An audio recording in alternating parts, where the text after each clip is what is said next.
We are back today we've got both Bianca and Michael today on our advice episode for Still a Part of Us. And so I just want to say thank you again, Bianca and Michael, for telling your son Jalen's story to us today. That was super special. It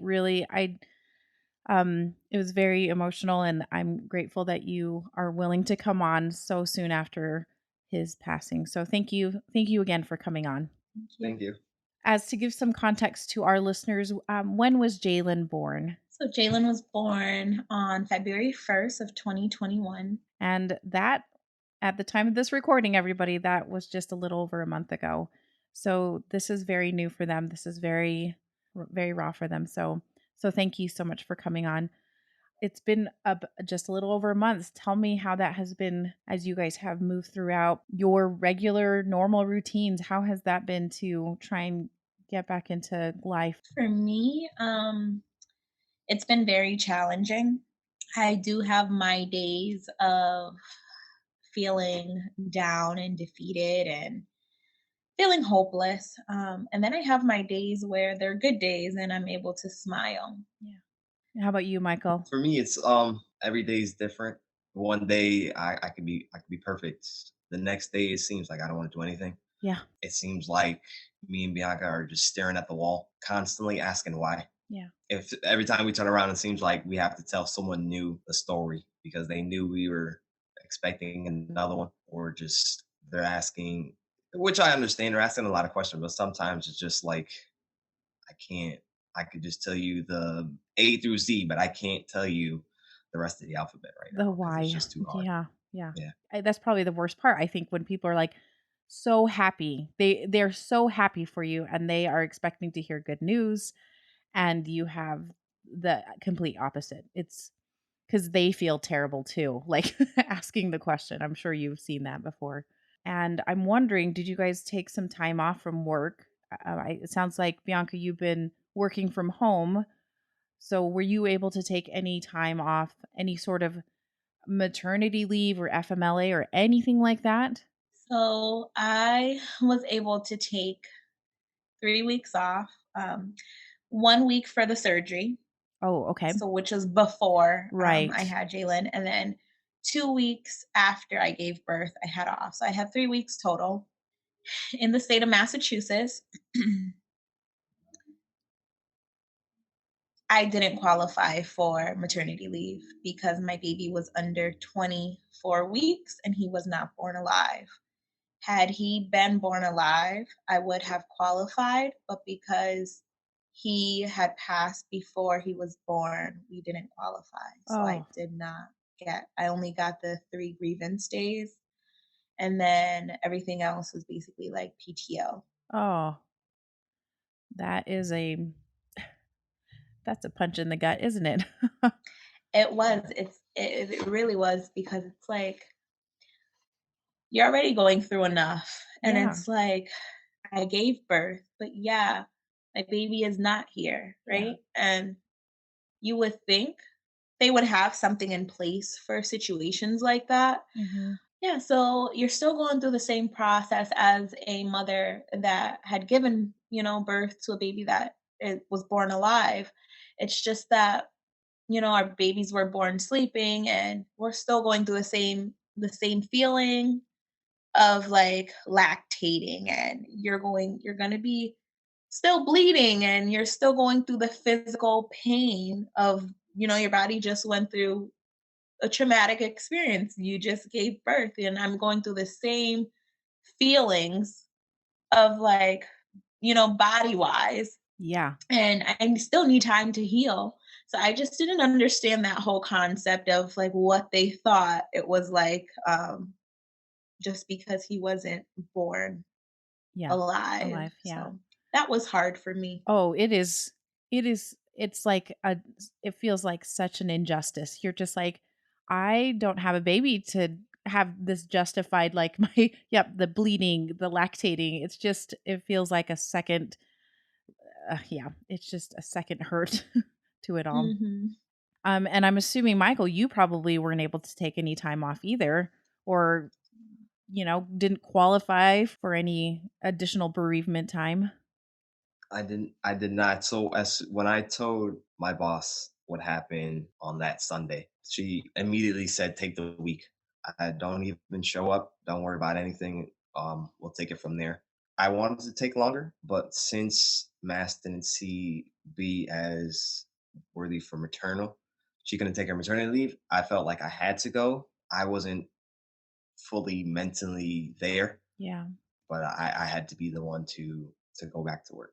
Since you guys have been it's just been so recent, and I realize that you will develop other things that you do to, kinda celebrate Jalen's life, but what have you guys done so far to honor him? The memory table that we have in his memory is huge. It feels like my stuff just got pushed off to the side. Now he's everywhere. I've got clothes. I've got Build a Bear bears around here. Those candlelits that you just hit with the light and it come on.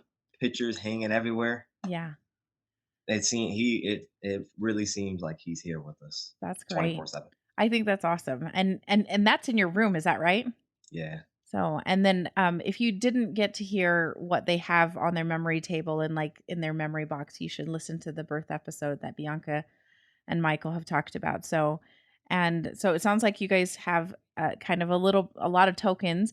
You also have, necklaces that you guys wear. What is can you describe the necklace a little bit more? Yep, so it is a mom holding a baby, her cradling a baby in her arms, and then it has, like, some diamonds, it's a heart shape, That's awesome. and it's actually, like, you can put ashes in it, Oh, so it's like a urn, yeah. but I don't put the ashes in it because he was so little Yeah. that I don't wanna tamper with his urn that we already have. Right. So I just wear this in remembrance of him, and, I leave his ashes alone. Yes. Yeah. Yeah. I I don't want anyone touching that. Yeah. I wouldn't either. I would be like, "No, no, don't nope, that's don't mess with my son." You guys work. You have 2 children. I'm sure you're quite busy, but how do you take time to set aside some time to mourn? Because it is so new and so raw and so it's just so terrible. I'm curious to know how you guys are handling the grieving process. Really, whenever I guess we find time. Oh, that sucks, but that's more or less like we'll do it when we're cooking, Mm, um, when we're just laying in bed, not really doing anything. It sucks because when you don't want to mourn is when you mourn. Like she'll wake up at 3 a.m. crying, and I'm like, I guess I'm up with you, yeah. consoling you.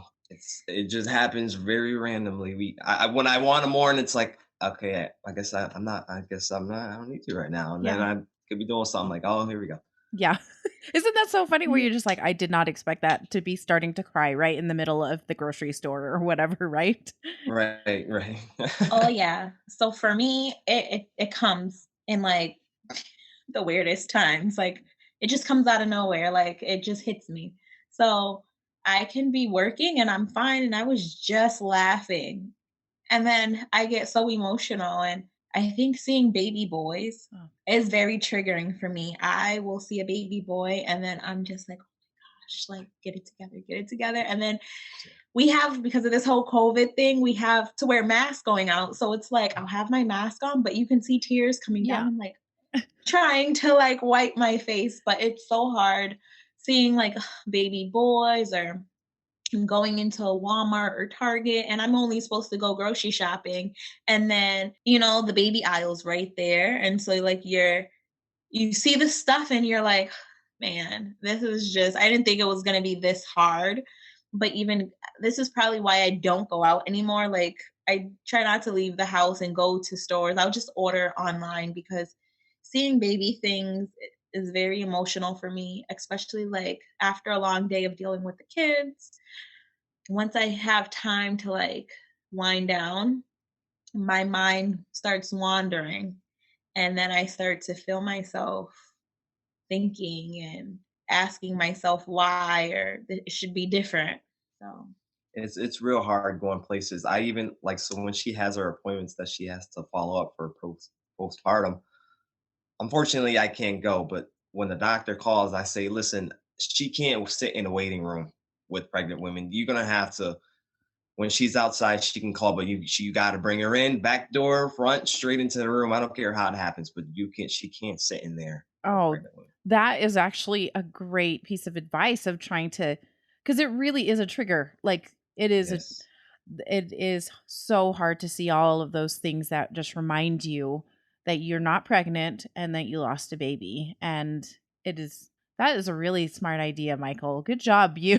Like good job standing up for your wife. Like that's awesome. You did mention that you, Bianca, go to or quote unquote go to, I'm assuming Zoom meetings for like a counseling group. Do you attend, Michael, too, or is it? I'm not sure. Is it just for moms or is I it dads attend. also? I attend. I'm not on the camera. I'm sitting there next to her. That's Um, great. I wasn't not fully there yet, ready to sit or tell my side of the story because not most men don't. Yeah. But I'm there with her. That's great. Well, just some of the stuff at least for the counseling groups that we've gone to, it has been, they just bring up things to think about and how you can process it. So I think it works regardless if you're on camera or not. So, Right. Definitely. Bianca, what are so, and both of you actually, what are some of the things that has helped by attending or listening in on those counseling groups or those grief groups? It is the biggest one for me is it's okay to feel what you're feeling. I have a very strong support system. Mhm. I will say that. But for me, it's like my support, like some of the people in my support system have never gone through what I've went through. And so it's very hard to put yourself in a place where you really don't know what to say or how to say it. And so I think there's like a theory like, okay, well, the baby's not here or everything happens for a reason, right? But my baby, mattered to me. So I feel like going to those support groups allowed me to feel that it's okay to feel what I'm feeling and I'm entitled to feel how I feel regardless of what anyone says because it was someone that mattered to me. My son mattered and I'm entitled to express my emotions for him because it only expresses the love that I had for him. Yeah. Me crying and the pain that I feel was all love. It's all out of love. And so if I make you uncomfortable, then I'm sorry, or I'm not sorry actually, Yeah. but You're like, this is how I feel and you are entitled to feel that way. And I feel like it really helped me also with, going throughout the everyday life and knowing that I'm not alone. Like there's many other women in this world that have gone through the same similar, situations and we can all stand together and know that, day by day, I'm not going to say it's easy, but step by step, it definitely gets easier and bearable, I would say.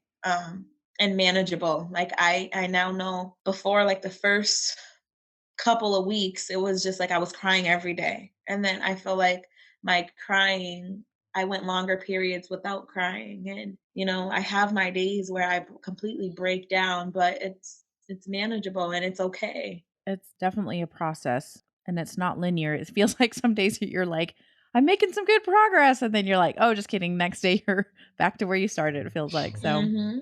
right. Yeah. Is there anything that you guys do or have been able to do to kind of physically escape or things that you like to do to distract yourself? I'm just curious because some people like they have kind of an out sometimes because I think grieving, sometimes it feels like you should grieve or cry all the time to feel close to your son. That's the way I felt actually when my son was had passed away and I realized I couldn't sustain that. I just couldn't sustain that. So is there anything that you guys do to try and have an out? Give yourself a break, I guess. Yeah, I journal. Oh, good. I pen and paper, get my thoughts out, whatever I'm feeling in that moment, writing it down on pen and paper and seeing it has helped me. I'm not one to really talk about how I'm feeling because I feel like no one really gets me and they don't understand what I'm going through in this moment. So, writing it out, I feel like is equivalent to me talking to somebody that gets me. I'm able to say exactly how I feel, even if what I'm feeling right now is I'm angry. I will write angry across the paper and put all the reasons why I feel that I'm angry, because this is just how I feel in this moment. And then seeing it on paper and letting it out makes me feel so much better, because I'm just like, I let it out and I don't no longer have that feeling inside of me. You know what I mean? Yes, for sure. Writing is so therapeutic. And you're right. I think that there's we have a great support system as well, but having somebody that you feel like can understand you is really super important. And there's not very many people that have had that same experience as you have or I have. And so yes, having a journal, writing it out is Yeah, super great. So definitely. it's so helpful. How about you, Michael? Anything that you do to release or maybe even just check out for a second to give yourself a My rest? Yeah, definitely. My son definitely does it for me. Oh, I really? would Yeah, he'll, "Dad, let's go watch something. Dad, can we go here? Dad, let's go play the games together." Just anything. I'm just like, "Okay, I appreciate you." Even though he doesn't understand what I'm going through, Yeah, he definitely is helping. draws my mind somewhere else, so that definitely helps. That's great. You got a buddy right there that is taking Yeah. Mhm. care of you for sure. You guys have talked about when you had his funeral, you actually went to a park afterward and did a balloon release. And you've talked about for Valentine's Day because that was the first holiday right after he passed away. And you guys wrote a letter to him or wrote cards to him for somebody that was far away. Like I really loved that sentiment. What other things are you guys going to try to do to celebrate? I know that I mean, there's still a lot of things that are coming up, but you do talk about his due date and there will be a first birthday and there will be, all of these things that are coming up. Have you guys thought through any more things that you'd like to try and do? So for his for my due date, which is coming up on June 14th, I want to get away. Like we're gonna plan a little family vacation that weekend because Good. my due date is on a Monday. Mhm. And so we're gonna try to go away for the weekend, like even if it's like Saturday through Monday or something, just to be away and be with each other, because it's definitely gonna be hard. We may do like a balloon release for him, and like, you know, I know we were gonna do family photos together, and so I was planning on bringing his little urn to include him in there with Great. us, and probably have like a balloon for him, like just to like keep him in our memory. And I I don't know, it's gonna be tough, but I feel like it'll be worth it, and it'll be something that we can remember him by. Yeah. Those holidays you will find are tricky. They can be I'm just going to warn you, Mother's Day and Father's Day. Those are those are real tricky, so just kind of keep that in mind if you as you approach them. Bianca and Mike, these are questions I like to ask every single episode of the advice because I think a lot of people that are supporting lost moms and lost dads want to know what to say and what not to say. So, is there anything that you would recommend people maybe not say in that has, or something that somebody said to you that maybe hurt you that you were like, oh, that was probably not the best thing to say? So, something that they shouldn't say. And then, if there's anything that you really liked that somebody said to you that you're like, thank that was helpful. That helps me get through this. Yeah, so for me, I would say the one thing that I hated the most was telling me everything happens for a reason. Because you're telling me this, but I can't grasp the concept or the reason behind why it happened. Mhm. And so I get it, and I understand a lot of people don't know what to say. And like I've told many people, if you don't know what to say, just don't say anything. Just give me a hug. Like that would be the best thing you can do for me. But I've had, you know, everything happens for a reason, or at least you weren't far along. Oh, Don't say that. You don't say stuff like that. yeah. For me, the one that kicked me was, "At least you have 2 others." Oh, yeah. That was a real, like, don't put me to choose which kid is more important to me. That's a I great don't way of putting it. Yeah, I you're don't I like, don't need that. I also think people should just listen. So when I told everybody she was pregnant. Every time someone asked me how she was, I was like, or what happened, I'm like, she gave birth, and they immediately said congratulations. And then I'd be like, it was I was like, hold on, it was a stillbirth. And that one hurt me the most because I got it all the time because Yeah. people are like, oh, we went to the hospital and everybody knew I was in the delivery ward. So everybody's, oh, congratulations. I'm like, it wasn't like that. Yeah. So I think people should just really listen, let the person get out what they want before you start giving out congratulations. Yeah. It's just like, even with the asking of the questions, it's like, it's okay to talk when you're ready to talk, and you don't have to, just because someone asks the question, you don't have to necessarily answer. You can just say, like, "I'm not ready to talk about it right now." I Mhm. got that a lot. I went back to work after 3 weeks, and it was like, "Oh, congratulations," and it's like, Or someone, "No." someone. So she was out for a while. She was originally out 2 weeks. Mhm. When she went back that Monday, someone said, "How was your vacation?" and completely took her. She was done. It was another week after that, so that's why she was out 3 weeks. But yeah, so I think people should definitely just listen because when they said that to her and she called me, I can tell it broke her. The little bit of traction she gained or tried to recover her recovery, she was kicked back 10 steps. Yeah, that is devastating. A vacation, yeah, no, no. This is one thing I've noticed in talking to both of you today. I have noticed you guys have been so supportive of each other. You really kind of stick up for each other and are very sweet to each other. It's been kind of cute to watch you guys. So, how would you say you guys are doing? How would you say the other person is doing for this grieving process? Is there anything that you're concerned about? I know it's only been a month, but is there anything that you're worried about for your spouse, I guess? I'm worried that Michael didn't have a chance to grieve just yet. I know he goes through his moments of sadness, of course, but again, guys grieve differently. And he's so worried about me and trying to make sure that I'm okay that I want him to make sure that, he Yeah. takes the time he needs for himself to grieve properly. You guys are just the best, but you're like, you need to take care of yourself. That's what I tell Hmm. my husband all the time. So, how about you, Michael? What do you think of how your wife's doing? Sometimes it's different all the time. She could be fine for 4 or 5 days. Anything as small as a commercial was send her over the edge. I'd agree with her. I'd say I didn't fully mourn, but when I see her completely breaking down, crying, can't eat, she didn't eat for after giving birth. She didn't eat for probably about 2 weeks. Oh, So I think I go into I want to be the defense for her. I want her to eat. I want her to rest. I need her to sleep. All doctors are calling. They're saying, "Oh well, let's just take this depression medication." Or I'm just like, she doesn't need that. She just stop trying to force feed her something.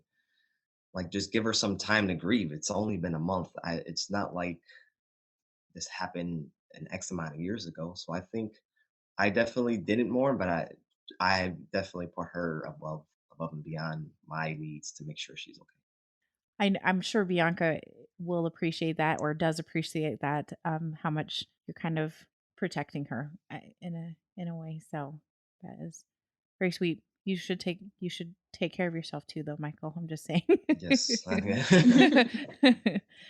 Have you guys had any thoughts about or any aha moments about life and death or just your relationship as a couple or your family since this has happened? Definitely.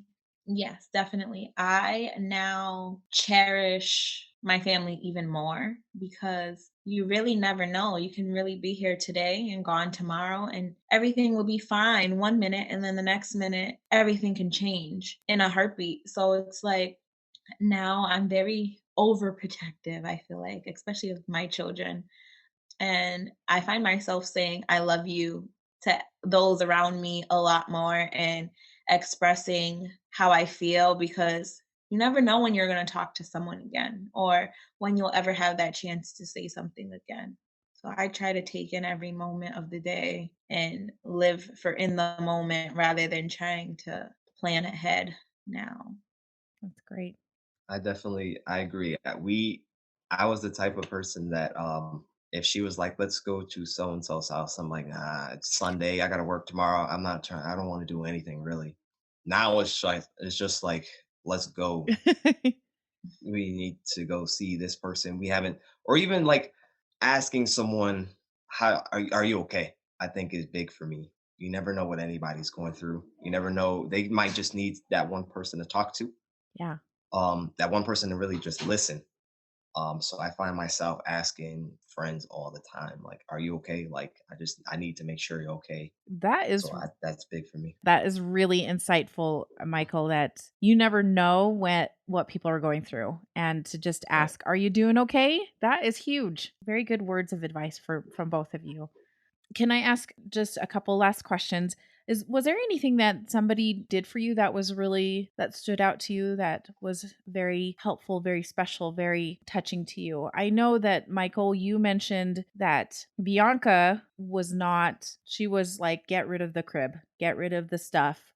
I cannot face it when I come home, and you had somebody do that for you. I thought that right there was huge. Like, cuz I think someone coming in to pick up the crib, or even someone in general, just like, hey, I need to do something, and they just come fly right in. Picking up the crib was the biggest one because the hardest thing for me to do was to break down that crib. yeah. So when they came in, like I called them, he was like, "I'll be there in an hour." So they dropped everything that they were doing to come help us. It was the biggest thing anyone's really done for us since this whole process started. Yeah, that's so kind. And they did it before you guys got home, right? From the hospital. Yeah, I had to meet him there. But yeah, I wanted to get it out before she even seen it. Yeah, yeah. And like the fact that you said they're going to be there in an hour. I mean, they did drop everything just to help you guys. That was awesome. Having somebody that is willing to help you at a moment's notice is a lifesaver, I think. So, any other things that you guys thought stood out to you that somebody did for you to help you through this? That is helping you through this.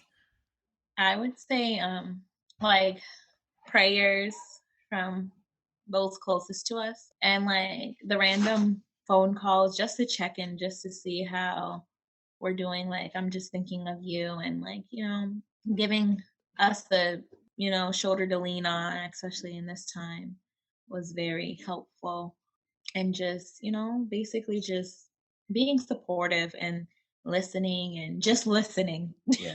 I can call you and you don't even have to say anything, just listen to what I'm saying. Yeah. So it was very helpful to have those friends that would call and just check in, and we can absolutely be our most vulnerable self to them. Right. Yeah. Was definitely helpful. Receiving flowers for me was something that, don't give me flowers. That was a trigger, big Really? time. Yes, every time the doorbell rang and it would be like a flower delivery, it would break me into pieces because it was a constant reminder of like what I just lost. And then flowers die. You know Yeah. what I mean? So Yeah. you're trying to nurture them, as I was doing, and then they eventually, they die. Yeah. So it was very hard for me to try to get the flowers, see the flowers, and all that stuff. It was very terrible for me. I didn't like flowers. We got gift baskets, fruit, like edible arrangements and Mhm. stuff like that. Fruit. And like those were good because, like I can, it's something nutritious to me. Yes. And, in that, the moment of grieving and stuff like that, it was very hard for me to eat. So giving someone fruit was more ideal for me, but the flowers was something that broke me down. It was a reminder of when we had to go buy flowers for the funeral, and Also, it yeah. was just, it was a bad reminder. But everything else, from like the phone calls to like the sympathy cards and just checking in and, being very supportive, was very good for us. And I definitely encourage people to do that, especially when they go through a situation like this. Yeah.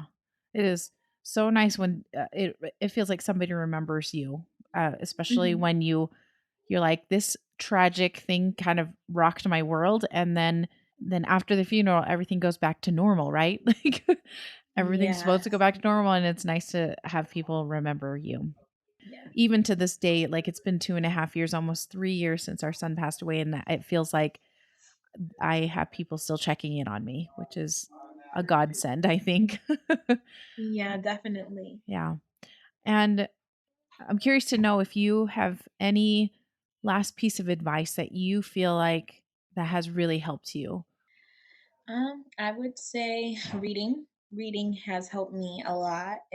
I read books on like bereavement books on the loss of a child. That helped me, gave me a lot of insight on the perspective of losing a child. It allowed me to put myself in a different space and Yeah. really realize that, we're not the only one that goes through situations like this. And somehow, some way, you will get through it.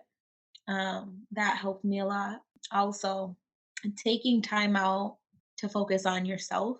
A lot of self care, even if it's to just get away and like go pamper yourself. Like I went and got my feet done and or went and got a body massage. So just like really pampering yourself and cherishing yourself. It was very hard for me at first because like I had said in the birth episode, I blame myself and my body for failing me throughout this whole process and allowing myself to know that it's not your fault and unfortunately this is something that happened and it's something that became a part of me and now it's my story and who I am today. But trying to find the true meaning of Bianca, you know what I mean? Yeah. And really pick up those pieces and move forward and accept that this is my story and it ends how, I allow it to end. So I have to keep pushing and learn to love myself in a new way, which I'm still learning, obviously. Yeah, that's very insightful to cuz you do feel like your body failed you or something happened, like you're like I but to take care of yourself and also just remember your body is also a gift to bring these children into the world, and I I think that's good to practice some self-care. Thank you so much for that, Bianca. Michael, do you have any last piece of advice or anything that has helped you that you wanted to share before we closed up today? I would say don't hold in your feelings. Whether it's good or bad, just tell somebody. Don't just keep letting it pile up because it will, you're doing yourself harm, a disservice. Just talk to someone you really trust. Yeah, people need to remember that. So, I want to thank both of you for coming on today. I'm so sorry about your sweet Jalen, and I hope that this is a way that he can be remembered. Thank you so Thanks for having much. us.